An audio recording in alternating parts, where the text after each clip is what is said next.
എല്ലാവർക്കും എൻ്റെ പുതിയൊരു വീഡിയോയിലേക്ക് സ്വാഗതം. PM കിസാൻ സമ്മാൻ നിധിയിൽ നമുക്ക് പേയ്മെന്റ്സ് റിസീവ് ചെയ്യുന്നത് DBT ഡയറക്റ്റ് ബെനിഫിറ്റ് ട്രാൻസ്ഫർ വഴിയാണ്. അപ്പോൾ നമ്മൾ PFMS വഴിയാണ് നമ്മുടെ DBT അപ്ഡേറ്റ് ആയിട്ടുണ്ടോ എന്നുള്ളത് നമ്മൾ നോക്കുന്നത്. പക്ഷേ ഇപ്പോൾ PFMSൽ സർവീസ് മെയിൻ്റെനൻസ് നടക്കുന്നത് കൊണ്ട് തന്നെ പുതിയ ആപ്പ് അവർ രൂപീകരിച്ചിരിക്കുന്നതുകൊണ്ട് തന്നെ അതിൻ്റെ സർവീസ് മെയിൻ്റെനൻസ് ആണ് നടക്കുന്നത്. അത് ഇതുവരെ കംപ്ലീറ്റ് ആയിട്ടില്ല. അപ്പോൾ നമുക്ക് യാതൊരു വിവരങ്ങളും നമ്മുടെ അപ്ഡേഷൻസ് ഒന്നും നമുക്കിപ്പോൾ അറിയാൻ സാധിക്കാത്തൊരവസ്ഥയാണ്. നമ്മുടെ DBT അപ്ഡേറ്റ് ആയിട്ടുണ്ടോ, നമ്മൾ ഏത് ബാങ്കാണ് DBT അപ്ഡേറ്റ് ആയിരിക്കുന്നത് എന്നുള്ളതൊക്കെ നമുക്കിവിടെ അറിയാനായിട്ട് സാധിക്കും. അത് എങ്ങനെയാണ് എന്നുള്ളത് നമുക്ക് നോക്കാം. അതിന് മുമ്പായി എൻ്റെ വീഡിയോ ആരെങ്കിലും സബ്സ്ക്രൈബ് ചെയ്യാത്തവരുണ്ടെങ്കിൽ ഒന്ന് സബ്സ്ക്രൈബ് ചെയ്യുക, ലൈക്ക് ചെയ്യുക. PM കിസാൻ സമ്മാൻ നിധിയിൽ നമുക്ക് DBT അപ്ഡേറ്റ് ആണോ എന്നുള്ളത് അറിയാനായിട്ട് നമുക്ക് ഒറ്റ ഓപ്ഷൻ എന്നുള്ളത് PFMS ആയിരുന്നു. എന്നാൽ ഇപ്പോൾ നമുക്കത് നോക്കാൻ സാധിക്കാത്തത് കൊണ്ട് തന്നെ നമുക്ക് വേറൊരു ഓപ്ഷൻ വഴി നമ്മുടെ DBT എനേബിൾ ആണോ, ഈ ഏത് ബാങ്കാണ് നമ്മുടെ DBT ഇനി അപ്ഡേറ്റ് ആകാൻ പോകുന്നത് എന്നുള്ളത് നമുക്ക് ഇവിടെ ചെക്ക് ചെയ്ത് നോക്കാം. അതിനായിട്ട് നിങ്ങൾ ഗൂഗിളിൽ കയറുക. അവിടെ NPCI എന്ന് ടൈപ്പ് ചെയ്യുക. NPCI national payment corporation of India എന്നുള്ളതാണ് അതിന്റെ ഫുൾ ഫോം. NPCI എന്ന് ടൈപ്പ് ചെയ്യാം. അതവിടെ സെർച്ച് ചെയ്യുക. അത് സെർച്ച് ചെയ്യുമ്പോൾ നമുക്ക് ആദ്യം തന്നെ വരും NPCI എന്നുള്ളത്. അത് ക്ലിക്ക് ചെയ്യുക. അപ്പോൾ NPCIയുടെ വെബ്സൈറ്റിലേക്കാണ് നമ്മൾ ലോഗിൻ ആയിരിക്കുന്നത്. ഇത് നമ്മൾ സ്ക്രോൾ ചെയ്ത് താഴേക്ക് വരുമ്പോഴത്തേക്കും നമുക്ക് അവിടെ കൺസ്യൂമർ എന്നുള്ളത് കാണാൻ സാധിക്കും. കൺസ്യൂമർ എന്നുള്ളതിന്റെ റൈറ്റ് സൈഡിൽ ഒരു പ്ലസ് ചിഹ്നം കാണും. അവിടെ ക്ലിക്ക് ചെയ്യുക.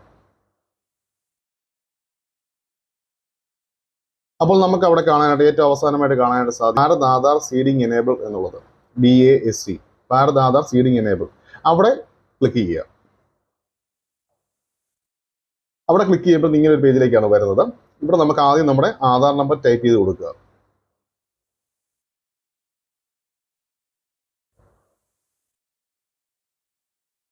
അതിനുശേഷം താഴെയുള്ള ക്യാപ്ഷൻ അതുപോലെ തന്നെ അവിടെ ടൈപ്പ് ചെയ്ത് കൊടുക്കുക.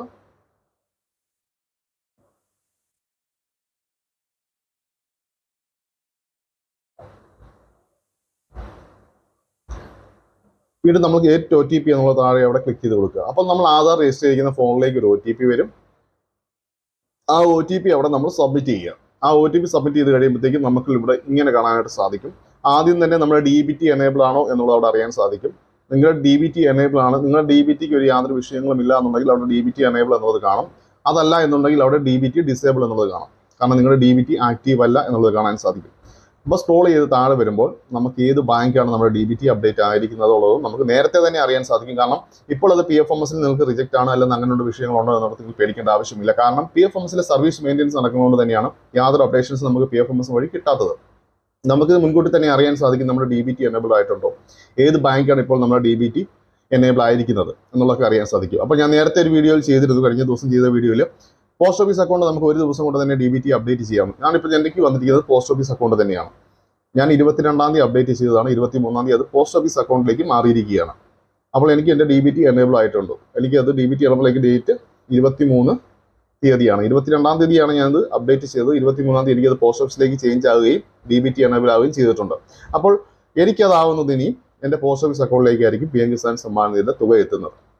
അപ്പോൾ ഞാൻ ആ വീഡിയോ ചെയ്തിട്ടുണ്ടായിരുന്നു. അതിൻ്റെ ലിങ്ക് ഞാൻ ഇട്ടേക്കാം. നിങ്ങളത് കയറി പോസ്റ്റ് ഓഫീസ് അക്കൗണ്ട് നമുക്ക് ഒരു ദിവസം കൊണ്ട് തന്നെ DBT അപ്ഡേറ്റ് ചെയ്യാനായിട്ട് സാധിക്കുന്നതാണ്. പലർക്കും അത് മാപ്പിംഗ് സാഹചര്യമുണ്ട്.